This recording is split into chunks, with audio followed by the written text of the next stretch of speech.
தேவனுக்கு பிரியமானவர்களே, நாம் தேவனுக்கு நன்றி செலுத்த கடமைப்பட்டிருக்கிறோம். நாம் நம்முடைய வாழ்விலே பலதரப்பட்ட சோதனையிலே சிக்கொண்டு தவிக்கும் பொழுது அவர் நம்மை விடுவித்து நம்மை காத்துக்கொள்ள வல்லவராயிருக்கிறார். தப்பித்து கொள்ளும் மார்க்கத்தையும் அவர் உண்டு பண்ணுகிறார் என்பதை அறிந்து கொள்ளலாம். 1 கொரிந்தியர் 10:13 வசனம், மனுஷனுக்கு நேரிடுகிற சோதனை அல்லாமல் வேறொரு சோதனை உங்களுக்கு நேரிடவில்லை. தேவன் உண்மையுள்ளவராய் இருக்கிறார். உங்கள் திராணிக்கு மேலாக நீங்கள் சோதிக்கப்படுவதற்கு அவர் இடம் கொடாமல் சோதனையை தாங்கத்தக்க சோதனையோடும் கூட அதற்கு தப்பித்துக் கொள்ளும்படியான போக்கையும் உண்டு பண்ணுவார். நாம் தேவனுக்கு முன்பாக சோதிக்கப்படும் நேரங்களில் அவருக்கு உண்மையாய் நிலைத்திருக்க வேண்டும். அவர் நம்மை காத்து தப்பித்துக் கொள்ளும்படியான போக்கையும் உண்டு பண்ணுவார். அவர் எப்பொழுதும் உண்மையுள்ளவராய் இருப்பதினாலே இவ்வாறு உதவி செய்ய ஆயத்தமாய் இருக்கிறார்.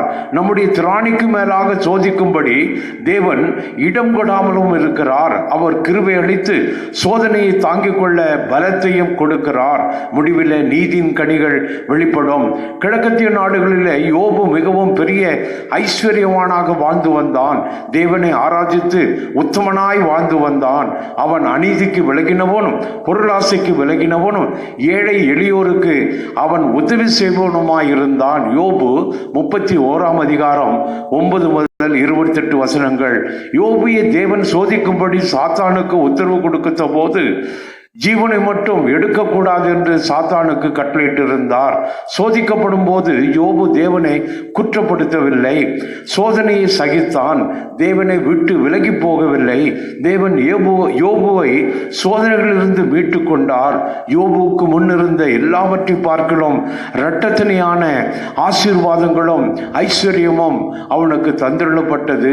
யோபு 42:10 வனாந்தரத்தில் சாத்தான் ஆண்டவர் இயேசுவை 3 வகையான சோதனைகளினாலே சோதித்தான். ஆண்டவர் இயேசு சாத்தானை எதிர்த்து நின்று அப்பாலே போ சாத்தானே என்று கட்டளையிட்டார். தேவனிடமிருந்த நம்பிக்கையை அவர் விடவில்லை. தேவன் அவரை பாதுகாத்தார். தேவனுக்கு கீழ்ப்படிந்திருங்கள், பிசாசுக்கு எதிர்த்து நில்லுங்கள், அப்பொழுது அவன் உங்களை விட்டு ஓடி போவான். யாக்கோபு 4:7 வாசிக்கிறோம். பிசாசிடம் போராடி ஜெயித்து விடலாம் என்று மட்டும் நினைக்க வேண்டாம்.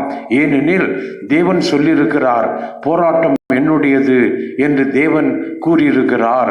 1 சாமுவேல் 17:47 நமக்காக போராடி நம்மை காத்து நம்மை எல்லா சோதனைகளிலும் விடுவிக்க அவர் ஆயத்தமாயிருக்கிறார்.